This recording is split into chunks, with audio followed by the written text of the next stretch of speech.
நேத்திக்கான மார்க்கெட்ல தேஜஸ் network share வந்து 8.6% வந்து விழுந்திருக்கு. இதுக்கான ரீசன் என்ன அப்படின்னா அவங்களோட Q2 ரிசல்ட்ஸ் வந்து வந்திருக்கு.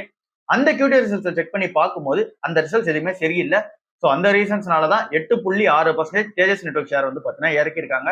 இந்த வருஷம் மட்டுமே தேஜஸ் நெட்வொர்க்ல இன்வெஸ்ட்மெண்ட் ஓரளவு பண்ணியிருந்தோம் அப்படின்னா 53% வந்து பார்த்தீங்கன்னா ஃபாலோ ஆயிருக்கும்.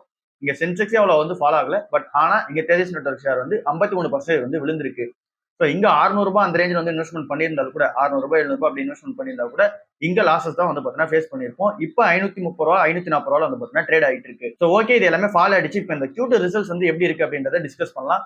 சரி, ஃபர்ஸ்ட் அந்த கம்பெனியோட நெட் ப்ராஃபிட் வந்து பார்க்கும்போது போன வருஷம் ஃபினான்ஷியல் இயர் 2025 Q2 நம்ம செக் பண்ணி பார்த்தோம் அப்படின்னா 275 கோடி ரூபாய் நெட் ப்ராஃபிட் வந்து பண்ணியிருக்காங்க. பட் ஆனா இந்த வாட்டி பண்ணிருக்குது 307 கோடி ரூபாய் லாஸ் வந்து பண்ணியிருக்காங்க. ஸோ நெட் ப்ராஃபிட் எதுவுமே பண்ணல.